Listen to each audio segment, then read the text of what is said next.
నమస్తే. ప్రస్తుతం మన స్టూడియోలో ప్రముఖ ఆధ్యాత్మికవేత్త ఆస్ట్రాలజర్ దత్తాత్రేయ గణపతి ఉపాసకులు మురళీధర్ శర్మ గారు ఉన్నారు. సో గురుగారితో మాట్లాడదాం. నమస్కారం గురుగారు. మహాదేవ శ్రీమాత్రే నమః. గురుగారు, సెప్టెంబర్ మాసం విశేషంగా వృశ్చిక రాశి వారికి ఏ విధంగా కలిసి రాబోతుంది? చంద్రగ్రహణం తాలూకు ఇంపాక్ట్ వీళ్ళ మీద ఎంతవరకు ఉంటుంది? ఓవరాల్గా ఈ మాసం వీళ్ళ టైం ఎలా నడుస్తుంది? ఎలాంటి జాగ్రత్తలు తీసుకోవాలి? వృశ్చిక రాశి వారంటేనే నాకు భయం అవుతుంది. ఫస్ట్ పాపం మామూలు పరిస్థితి లేదు వీరిది. కానీ ఈ చంద్రగ్రహణం తర్వాత నిజంగా కొంత ఒక గాలి అనేటువంటిది వీరికి వీచే పరిస్థితి ఉన్నది. బాగా ఉక్కపోతలో ఉన్నారు. మామూలు ఉక్కపోత కాదు, విపరీతమైనటువంటి ఉక్కపోత. కొంత గాలి, ఇప్పుడు ఒక పేపర్ వేసుకొని ఇట్లా ఏ విధంగానైతే గాలి వేస్తుందో ఆ విధంగా వీరికి సెప్టెంబర్ నెలలో ఒక పని, ఒక విషయం లేదా ఒక వ్యక్తి ద్వారా ఒక పని జరుగుతుంది. మనీ రిలేటెడే, అది కూడా మనీ రిలేటెడ్ ఒకటి.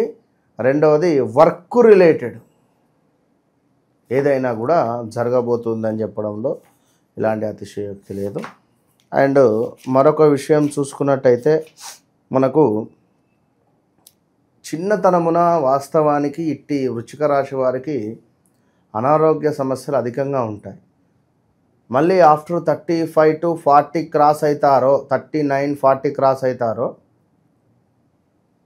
కొంత బీపీ, షుగర్ అటాక్ అయ్యే పరిస్థితి ఉంటుంది. జాగ్రత్త. మాటలు వాడిగా కఠినముగా ఉండును, మనస్సు మాత్రం సున్నితమైనది అని చెప్పవచ్చును వృశ్చిక రాశి వారికి. చాలా గుప్తం, రహస్యం ఏది బయటికి చెప్పరు. రహస్యవంతులు, secret mentality. At the same time ధైర్యం ఎక్కువ, ఆత్మవిశ్వాసం ఎక్కువ. ఇంకను స్నేహితులకు ప్రాణం ఇచ్చుటకైనా కూడా వెనకాడరు ఈ వృశ్చిక రాశి వారు. శారీరక మానసిక కష్టాలు ఓర్పుతో సహించుకుంటారు. అలాంటి మనస్తత్వం కలిగి ఉంటారు. ఇంకను చూసుకున్నట్టయితే పరోపకారం చేయడము వీరికి ఎంతో, అంటే పరులకు సహాయం చేసేటువంటి గుణం అధికంగా ఉంటుంది. కొంత మొండి వాదన, కొంత మొండి మాత్రము కనబడుతుంది. మానసికంగా మాత్రం ఎంతో గట్టిగా ఉంటారు, ఉండాలి. ఇది గమనించుకోండి. ఎందుకంటే సిచ్యువేషన్స్ 2022 నుండి అస్సలు బాగాలేదు. అస్సలు అంటే అస్సలు. ఏదో 2024లో ఒక వివాహమో లేదా 2024లో ఏదో ఒక పనో జరిగిందో, ఒక అయిందనుకున్నట్టయితే మళ్ళీ 25లో ఇబ్బంది. డోంట్ వరీ వృశ్చిక రాశి వారు, మీకు నేను చెప్పేటువంటి ఒకే మాట, తీవ్రమైన ఇబ్బందులలో ఉండేటువంటి వారు కానీ, అసలు మాకు ఇబ్బందిగా ఉంది అని అనుకునేటువంటి వారు కానీ, ఒక్కసారి కష్టమైన నా అపాయింట్మెంట్ తీసుకొని కలవండి. మీకు నేను ఖచ్చితంగా అద్భుతమైనటువంటి పరిహారం కానీ, అద్భుతమైనటువంటి సలహా కానీ, అద్భుతమైనటువంటి మాట కానీ నేను మీకు చెప్తాను. ఇది బాగా గమనించుకోండి వృశ్చిక రాశి వారు. ఎందుకంటే నాకు దగ్గర వాళ్ళు చాలామంది ఉన్నారు వృశ్చిక రాశి వారు. వారి బాధ నేను చూస్తూ ఉన్నా. చాలా అంటే చాలా వివాదం. ఇక కొంత ఈ యొక్క ఎవరైతే వృశ్చిక రాశి వారు ఉన్నారో ఈ సెప్టెంబర్ నెలలో 100కు 100% కూడా స్థిరాస్తులలో అద్భుతమైనటువంటి లాభాలు రాబోతున్నాయి. అదేవిధంగా గొప్ప విజయాన్ని మీకు పరిచయం చేయడమా, అవుతుంది అనేటువంటి భరోసా నింపడమా, లేదా అద్భుతమైనటువంటి రాణింప, మీరు పనిచేసేటువంటి ఉద్యోగంలో కానీ, వ్యాపారంలో కానీ, వృత్తిలో కానీ చక్కటి రాణింపు గోచరిస్తుంది. ఇది మాత్రం నోట్ చేసి పెట్టుకోండి, లాక్ చేసి పెట్టుకోండి. ఇక ధనపరమైనటువంటి ఇబ్బందులు, డబ్బు మాకు ఎక్కడ పుట్టడం లేదు, మొత్తం ఇట్లా బట్టలు విడినట్టే ఫుల్ టైట్ ఉంది. ఈ సెప్టెంబర్ నెల నుండి 2026 జూన్, జూలై, ఆగస్టు వరకు డబ్బు పరమైనటువంటి ఇబ్బందుల నుండి కొంత విముక్తి కలిగేటువంటి పరిస్థితి కనబడుతూ ఉన్నది. వృశ్చిక రాశి వారు మీకు ఎలాంటి ఇబ్బందులున్నా కష్టాలున్నా తప్పకుండా నేను చెప్పిన మరలా చెప్తున్నా, ఒకసారి కాంటాక్ట్ కానీ. ఎందుకు అంటే తొందరపడి సూసైడ్ అటెంప్ట్స్, తొందరపడి పిచ్చి పిచ్చి ఆలోచనలు తొందరపడకండి. ఒకసారి నాతో మాట్లాడండి అంతే. చక్కటి కార్యసిద్ధి కనబడుతుంది. సంపూర్ణ ఆనందం మీకు మిమ్మల్ని వెతుక్కుంటూ రాబోతున్నది ఇట్టి సెప్టెంబర్ నెలలో. ఇది బాగా గమనించుకోండి.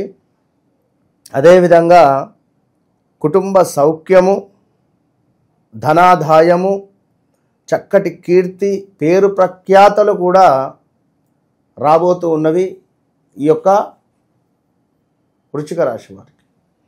కానీ ఉద్యోగంలో కూడా చక్కటి రాణింపు, గౌరవ మర్యాదలు పెరగడము, సంఘంలో గొప్ప పేరు రావడము, అదేవిధంగా మహనీయుల కలయిక మీకు ఒక ముక్తి మార్గాన్ని చూపిస్తుంది. మహనీయుల కలయిక, వివాహం కాని వారికి వివాహం, సంతానం కాని వారికి సంతానము, ఇలా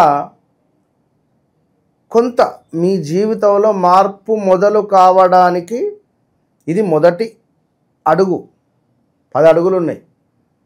మొదటి అడుగు ఇది వెయ్యబోతున్నారు అనడంలో ఎలాంటి అతిశయోక్తి లేదు. విన్నారా? అంతే. ఎందుకంటే వృశ్చిక రాశి వారికి గడిచిన 3 సంవత్సరాలు దగ్గర 3 స్థానచలనాలు కావచ్చు. వారు సంవత్సరానికి ఒకటి, 6 నెలలకు ఒకటి, ఇప్పుడు రీసెంట్గా కూడా అయి ఉండాలి నాకు తెలిసి. ఇంటికి రాయి కట్టలేని పరిస్థితులలో కూడా వృశ్చిక రాశి వారు ఉన్నారు అంటే అది నమ్మరు ఎదుటి వారు. మరి వారిని చూస్తే వారి దగ్గర లేవా అన్నట్టుంటుంది పరిస్థితి. మీ దగ్గర వాళ్ళే మిమ్మల్ని ముంచుతారు. బాగా గమనించుకోండి. ఇక పరిస్థితులు ఇలా ఉన్నాయి కాబట్టి ఎలాంటి పరిహారాలు చేసుకుంటే వీళ్ళకి బాగా కలిసి వస్తుందంటారు గురుగారు? ముందుగా నేను ఇందాక చెప్పా, జన్మజాతక రీత్యా ఏర్పడేటువంటి లగ్నము, నక్షత్రము ఎన్ని డిగ్రీస్లో ఉంది, గడిచినటువంటి దశ అంతర్దశలు ఏమిటి, అది నడిచే దశ ఏమిటి, ఎక్కడ సూచన ఉన్నది, వీరికి ఏమి ఇబ్బంది కలుగుతుంది, ఇది జన్మజాతకాన్ని చూసుకోవాలి. జన్మజాతకం లేదు అనుకుంటే నేను చెప్తున్నా కదా, మీ ఇంట్లో ఎవరిదైనా ఉండనివ్వండి. మొన్నొకరు సుమారుగా 68 సంవత్సరాలు ఉంటుంది, ఆమెకు ఆరోగ్యం బాగుంటలేదు, ఆమె ఇక్కడ ఉంది, హెల్త్ మన జాతకం లేదు. వాళ్ళ కూతురు మనవరాల నుంచి నేను చూసి చెప్పిన, గడిచిన 40 సంవత్సరాల నుండి విషయాలు నేను చెప్పుకుంటూ వచ్చిన. మీకు 2016 నుండి ఆరోగ్య సమస్యలు స్టార్ట్ అయినవి. మీకు ఒకరు ఈ విధంగా చేశారు, మీకు ఒక గొడవ జరిగింది, భూ సంబంధిత, అవునండి. ఇలా చెప్పుకుంటూ 2025 ఆగస్టు వరకు వచ్చిన. ఇప్పుడు మీరు ఈ పరిహారం చేయండి. చిన్న పరిహారం చెప్పిన, ఆమెకు ఒక మంత్రం ఇచ్చాను, చేసుకుంటుంది తల్లి. అట్లా ఉంటుంది. సో అది పరిస్థితి కనుక వృశ్చిక రాశి వారు ఎవ్వరైనా కూడా వీరికి రెమెడీ అంటే నన్ను కాంటాక్ట్ అవ్వడం, ఇది ఒకటే విషయం చెప్తా. వృశ్చిక రాశి వారికి ఒక అద్భుతమైనటువంటి ఔషధము అన్నా, అద్భుతమైనటువంటి విషయము అన్నా, ఇది ఒక్కటి నేను చూపిస్తాను. జాజి రాతి మూలిక తావిత్తిది. ఇది ఎంతో విశేషం కలిగినటువంటిది. ఒక 5 మూలికలు ఇందులో చేకూర్చి అద్భుతంగా దత్తాత్రేయ స్వామి యొక్క క్షేత్రంలో జపాలను పొంది ధనపరమైన చెడు ప్రయోగాలు, క్షుద్ర ప్రయోగాలు, అదేవిధంగా చెడు ఇబ్బందులు, మాకు నరఘోష, వాడు మమ్మల్ని అసలు బాధిస్తూ ఉన్నాడు, వాడు మమ్మల్ని అని చూపు మాకు ఇబ్బందిగా ఉంది, దగ్గర వాళ్ళే మాకు ద్రోహం చేస్తున్నారు, నమ్మినటువంటి స్నేహితులే మమ్మల్ని ముంచారు, ఇలాంటి సందర్భాలలో ధనపరమైన, ఆరోగ్యపరమైన, కుటుంబపరమైన, భార్యాభర్తల సమస్యలకు విశేషంగా ఈ జాజిరాతి తావెత్తు అద్భుతంగా పనిచేస్తుంది. ఇది నడుముకు కానీ, మెడలో కానీ, చేతికి కానీ వేసుకోవచ్చు. ఇది వేసుకున్నాక 41 నుండి 3 నెలల్లో అద్భుతమైనటువంటి రిజల్ట్ వారికి కనబడుతుంది. వారే చెప్తారు. సో ఓవరాల్గా వృశ్చిక రాశి వారి పరిస్థితి సెప్టెంబర్ మాసం ఏ విధంగా ఉండబోతుందో చాలా బాగా వివరించారు. ధన్యవాదాలు గురుగారు. మహాదేవ్.